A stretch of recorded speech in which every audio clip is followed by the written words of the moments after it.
जब फिरौन था, इसी वजह से वो खुद को खुदा समझने लगा।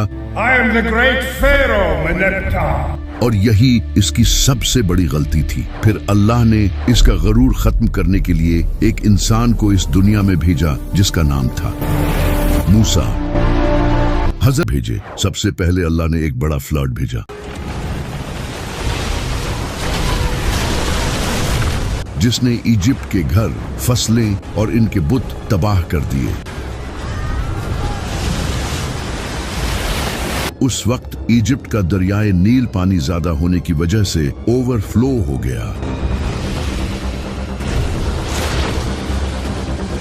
ये वो दरिया था जिसकी इजिप्ट के लोग पूजा किया करते थे और पूरे मिस्र के लिए ये दरिया बहुत इंपॉर्टेंट था। जब फिरौन ने ये देखा तो वो डर गया। उसने हजरत मूसा अलैहिस्सलाम से मिन्नत की और कहा कि वो अल्लाह से दुआ करें कि ये अजाब टल जाए। हजरत मूसा अलैहिस्सलाम ने अल्लाह से दुआ की और फ्लड रुक गया। लेकिन फ्लड रुकने के बाद फिरौन फौरन अपने वादे से मुकर गया और ईमान नहीं लाया। फिर अल्लाह ने इस पर दूसरा अजाब नाजिल किया। अल्लाह ने टिड्डियों के झुंड इनकी तरफ भेजे।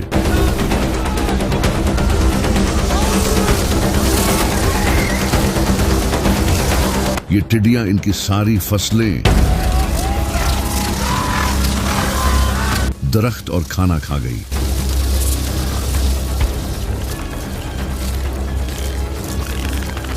उस वक्त इजिप्ट की सारी इकोनॉमी एग्रीकल्चर पर डिपेंडेंट थी, जिससे इनकी इकोनॉमी तबाह हो गई। अल्लाह ने इसे दिखा दिया कि इसका ये एम्पायर अल्लाह के सामने कुछ भी नहीं। वही एम्पायर जिस पर फिरौन को गुरूर था, लेकिन फिरौन अब भी ईमान नहीं लाया। फिर अल्लाह ने इस पर तीसरा अजाब नाजिल किया। अल्लाह ने बड़ी तादाद में मेंढक भेजे। ये मेंढक इनके घरों में भर गए, यहाँ तक कि जब भी लोग बोलने की कोशिश करते तो ये मेंढक इनके मुंह में जाकर बैठ जाते थे।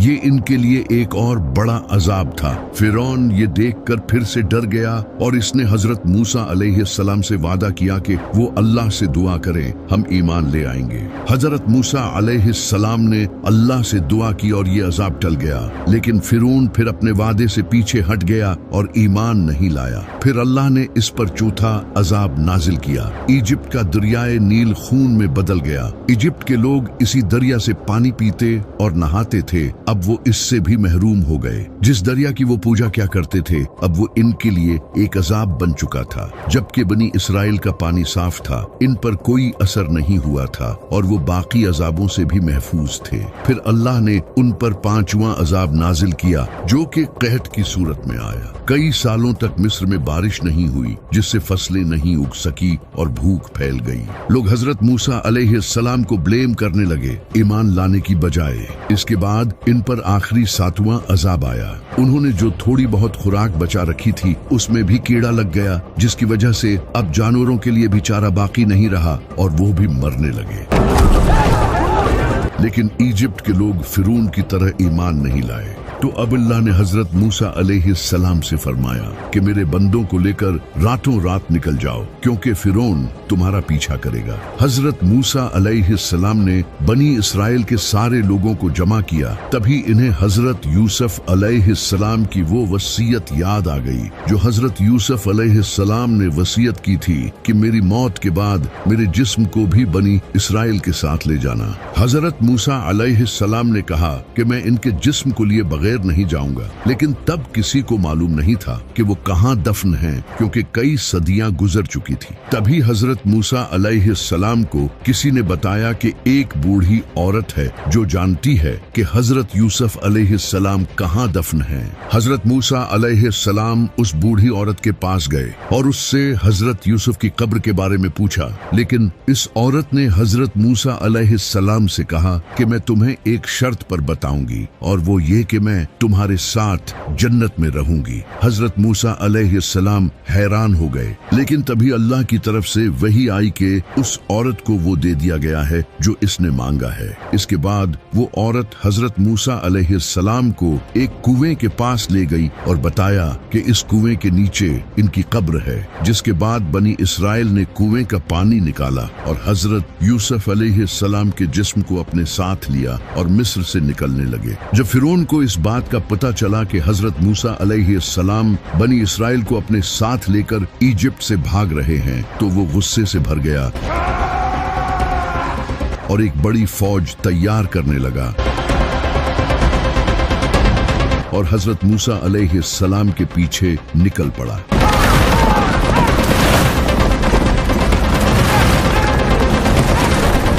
हजरत मूसा अलैहिस्सलाम बनी इसराइल के साथ आगे बढ़ रहे थे और पीछे से फिरौन अपनी फौज के साथ इनके करीब आ रहा था। तभी इन पर सबसे बड़ी आजमाइश आई। इनके सामने समंदर आ गया। ये देखकर बनी इसराइल के लोग डर गए, क्योंकि पीछे से फिरौन की बड़ी फौज इन्हें दौड़ती नजर आ रही थी।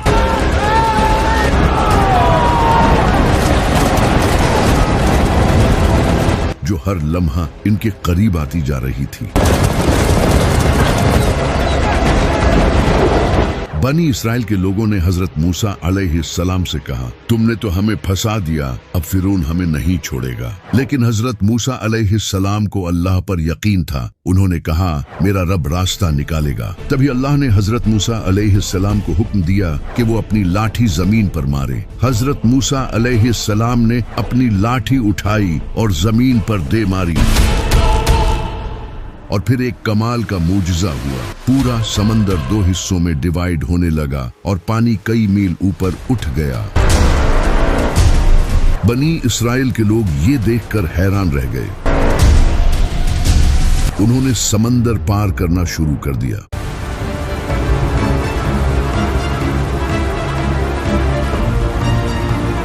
फिरौन पीछे से अपनी फौज के साथ इनकी तरफ तेजी से बढ़ रहा था।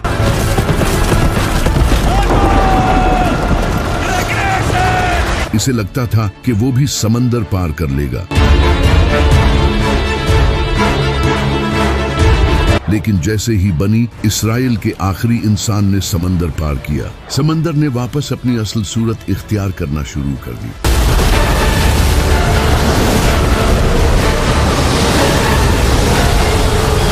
फिरौन ने जब ये देखा तो वो जान गया कि अब इसकी मौत पक्की है।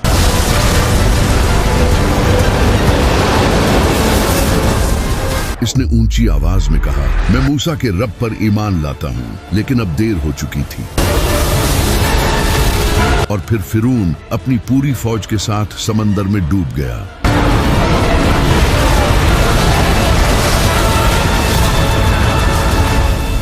फिरौन के डूबने के बाद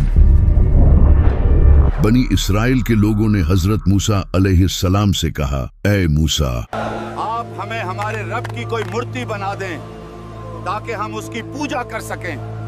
हजरत मूसा अलैहिस्सलाम ये सुनकर हैरान रह गए और इनसे कहा, तुम लोग जाहिलों जैसी बात कर रहे हो। बेशक जो लोग भी ऐसा करते हैं वो तबाह होने वाले हैं। इसके बाद हजरत मूसा अलैहिस्सलाम बनी इसराइल को यरूशलेम की तरफ ले जाने लगे, लेकिन अल्लाह ने इन्हें हुक्म दिया कि पहले वो इनके पास कोहे तूर पर आए ताकि इन्हें तौरात दी जा सके, जो बनी इसराइल के लोगों के लिए हदायत का जरिया बने। तो हजरत मूसा अलैहिस्सलाम कोहे तूर की तरफ चले गए और अपने भाई हारून को बनी इसराइल के पास छोड़ गए।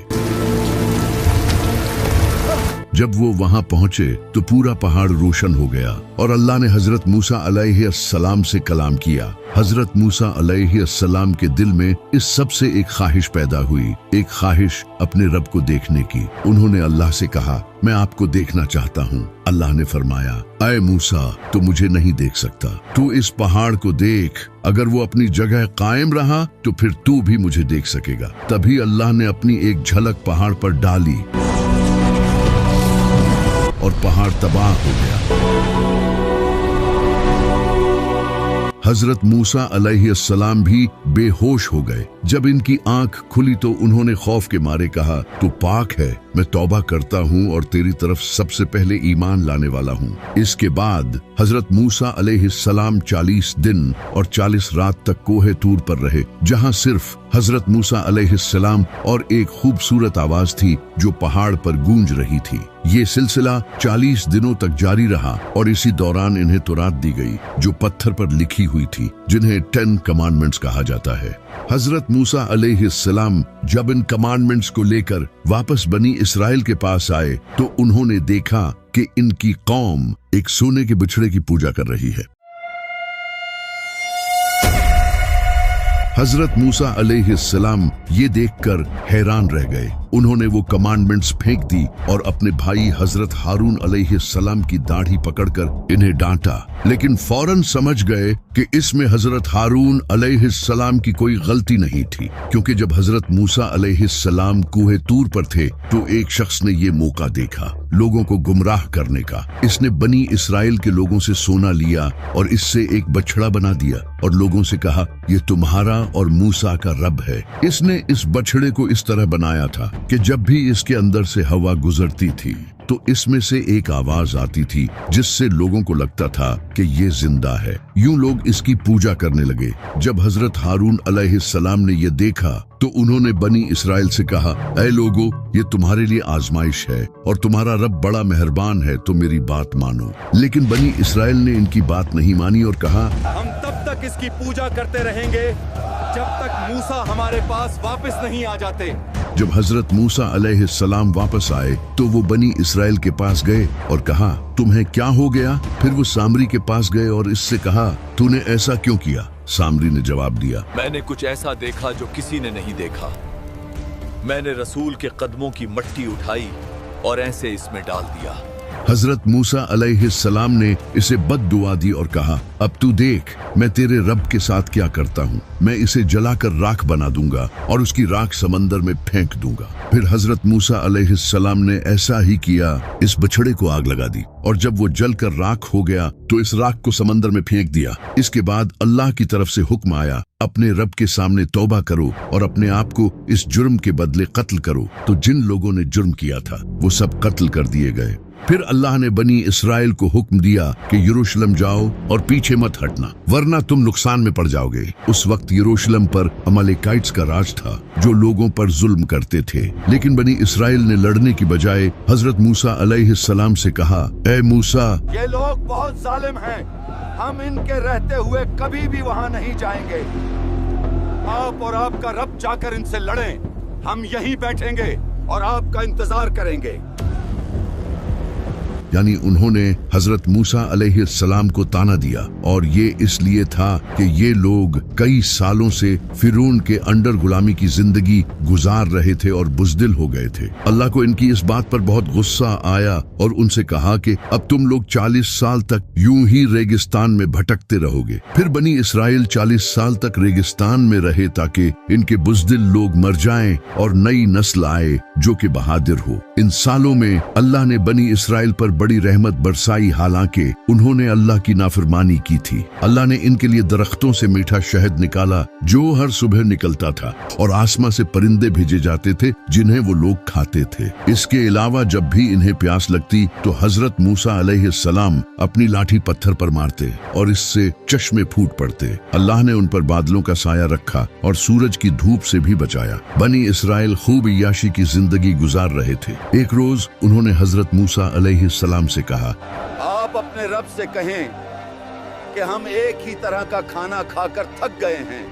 हजरत मूसा अलैहिस्सलाम ने उनसे कहा, तुम लोग एक बेहतरीन चीज छोड़कर कमतर चीज लेना चाहते हो। अगर तुम्हें यही चाहिए तो ठीक है। फिर अल्लाह ने इनके लिए सब्जियां उगाना शुरू कर दी। फिर 40 साल बाद बनी इसराइल की पुरानी नस्ल खत्म हो गई और नई नस्ल पैदा हुई। इसी नस्ल में से एक नबी पैदा हुए जिनका नाम था हजरत यूशा बिन नून। उन्होंने एक फौज तैयार की और यरूशलेम पर हमला कर दिया और यरूशलेम को फतह कर लिया। मगर यरूशलेम में एंटर होने से पहले ही हजरत मूसा अलैहिस्सलाम की वफात हो गई। अपनी वफात से पहले उन्होंने यूशा बिन नून अलैहिस्सलाम को अपना सक्सेसर डिक्लेयर किया और उन्हें फिलिस्तीन के बॉर्डर्स के करीब दफन कर दिया गया।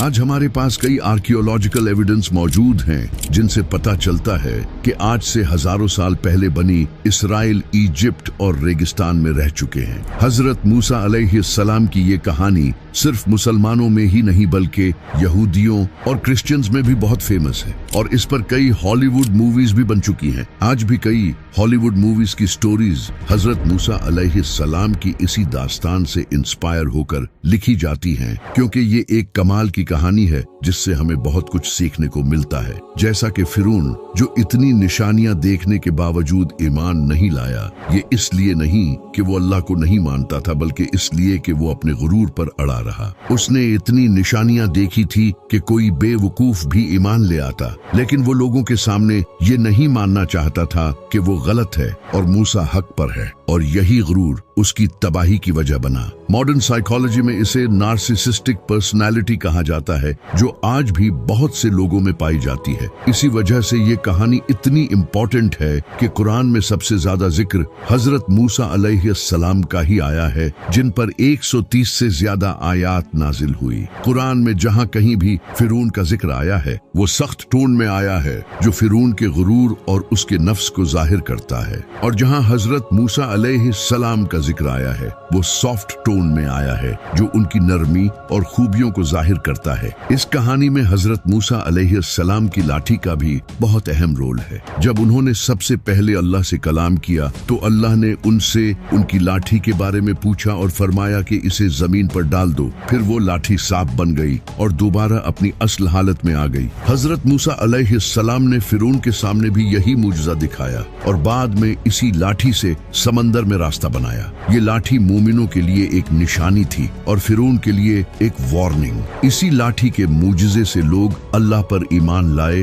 और फिरौन की तबाही हुई। हजरत मूसा अलैहिस्सलाम की वफात के बाद उनकी ये लाठी 10 कमांडमेंट्स और उनकी लिखी हुई कुछ तहरीरें एक संदूक में रख दी गई, जिसे बनी इसराइल अपने साथ रखने लगे। जब भी वो जंगों में जाते तो इस संदूक को अपने साथ लेकर जाते और इसी की बरकत से अल्लाह इन्हें फतह नसीब करता था। फिर जब हजरत सुलेमान अलैहिस्सलाम का दौर आया तो उन्होंने इस संदूक को बनी इसराइल के टेम्पल में रख दिया, लेकिन हजरत सुलेमान अलैहिस्सलाम की वफात के बाद वो संदूक गायब हो गया और कहाँ गया ये किसी को नहीं पता। कई सालों से यहूदी इस संदूक को तलाश करने की कोशिश कर रहे हैं, लेकिन अभी तक वो नहीं मिल सका।